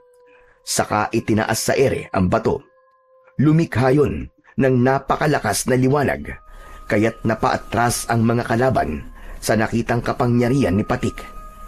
Mabilis na ikinulong ni Patik ang bato sa kanyang kamao at mabilis na tumakbo sa kinaroroonan ni Mang Taher. Naniniwala siyang ang lahat ng lakas ng 5 batang alupian ay nanggagaling lamang kay Mang Taher. Isasakripisyo niya ang buhay niya, makuha lang ang rosas sa dulo ng talim ng tridente. Magkakasunod na pagsuntok ang ginawa ni Patik at sumugod na rin sina Mang Lari at Mang Lito. Pinagtulungan nilang lahat ang pinuno ng mga aswang. Habang si Bito naman ay umikot sa likod ni Mang Taher, abala ang pinuno sa pakikipaglaban kay Patik. Kaya naman, hindi nito napansin na nakuha na pala ni Bito ang puting rosas sa dulo ng tridente. Ibinigay ni Bito ang puting rosas kay Patik bago pa tuluyang sumugod sa kanila ang 5 alagad ni Mang Taher. Dinurog ni Patik ang bulaklak gamit ang mutya. Paulit-ulit niyang pinukpok ng bato ang rosas hanggang sa mawasak yon at nagkahiwa-hiwalay ang petals. Nanlaban ang pinuno ng aswang, ngunit hindi nito napaglabanan ng sakit mula sa pagkadurog ng rosas nito. Iyon pala ang pangunahing sangkap sa paggawa ng alagad. Mula sa kanilang harapan ay sumabog ang katawan ng aswang na sigbinan. Kagaya ng pagkadurog ng bulaklak mula sa batong hawak ni Patik. Ang 5 alupian ay tangka na sanang tatakas, ngunit nilapitan ng mga ito ni Patik at sinilaw ng liwanag na nagmumula sa hawak niyang mutya. Bumalik sa dating anyo ang mga aswang. Nagtataka ang mga ito kung paano sila nakarating sa gubat. Anak, paano mong nagawa yun? Tay, dahil po sa mutya ng pawis ng puting alakdan. Puting alakdan? Hindi ba't yun ang alakdan na alaga ng mga engkanto? Paano ka nagkaroon ng ganong kapangyarihan, anak? Sabi po ni Lolo Gastor, ay ipinagkaloob daw po yun sa akin ng tagapangalaga ng puting alakdan. Sumingit sa usapan si Bito habang nakangiti. Ako yung Patik. Ako ang pumili sa'yo. Kung natatandaan mo, ako ang nagturo sa'yo kung nasan ang tambak ng mga bato, di ba? Paraan ko lamang yun para maibigay sa'yo ang mutya nang hindi mo mahahalatang ako ang may gawa. Teka, paano nangyari yun, Bito? Hindi ko kayang sakta ng mga magulang ko. Hindi ko naman alam na si nanay lang ang totoo kong pamilya. Muntik na akong magamit para magasik ng lagim. Tsaka, alam ko na kaya mo. Kaya ikaw ang pinagkatiwalaan ko. Pambihira. Muntik na akong mamatay ah. Totoo ba talaga kitang kaibigan na? Grabe ka, Bito ha. Huwag ka na magalit, Patik. Tinulungan naman kita eh. Ako ang kumuha ng rosas. Ang ibig bang sabihin magpapasalamat pa ako sa'yo? Salamat ha. O siya. Tama na yan. Ang mahalaga ngayon ay ligtas tayong lahat. Mabuti na lang pala at sumunod kami ni Patik sa'yo, Bito. Salamat po sa inyo, Mang Larry. Nadatnan po ako ni tatay na kinakaladkad ni Mang Taher. Alam ko po ang tungkol sa pagiging halimaw ni nanay. Masakit po na mawalan ng isang ina. Ngunit, mas masakit pong makita kung gaano siya naghihirap sa paggawa ng kasamaan. Alam ko na hindi yun gusto ni nanay. Sana, matagpuan ni nanay ang katahimikang matagal niya ng pinapangarap. Kahit naiwan ako sa aking ama. Naluluwang tinapik ni Patik ang balikat ng kaibigan niyang si Bito. Kasunod ng pagyakap ng maigpit ni Mang Lito kay Bito. Umiiyak ito habang humihingi ng tawad. Si Mang Larry naman ay masayang nakatingin sa dalawa habang nakakbay kay Patik. Ilang saglit lang ang lumipas ay nagpaalam na silang dalawa sa kanyang ama, sa mag-amang sina Bito at Mang Lito. Bakas sa mukha ng mga ito ang kasiyahan ng mapagtanto na tunay silang mag-ama. Pagkalipas ng ilang araw, magmula nang mangyari ang labanan na yon, nabago si Mang Lito. Naging mapagmahal na ama na ito at madalas ay kasama ni Mang Larry sa pagtambay sa kanilang bahay. Habang silang dalawa naman ni Bito ay palaging magkasama, kasama ng alaga nilang puting alakdan. Paminsan-minsan ay bumibisita sila sa bahay ni Lolo Gastor sa gitna ng kagubatan. Simula rin ng araw na yon ay hindi na sila gumamit ng tirador at hindi na rin sila nanguhuli ng mga ibon. Bagkus ay tumulong pa sila sa pangangalaga ng kalikasan at pagtuturo sa mga kapwa nila bata kung paano po protekta ng kalikasan at ang mga buhay na kumakanlong dito. Hindi rin sila nagpakampante. Patuloy silang nakikiramdam at nagroronda tuwing gabi kasama ang kanika nilang ama na si Mang Larry at Mang Lito. Kasama rin ang mga kalalakihan sa kanilang baryo. Sama-sama nilang poprotektahan ang kapayapaan at katahimikan na tinatamasa ng kanilang baryo laban sa mga kampon ng kasamaan na susubok muling magasik ng lagim sa kanilang lugar. Ngunit naniniwala silang lahat na hanggat nagtutulungan at nagkakaisa sila at nangingibabaw ang pagmamahal nila sa kanilang pamilya, ay walang kahit na anong puwersa ng kasamaan ang makakatalo sa kapangyarihan ng pagmamahal at katarungan.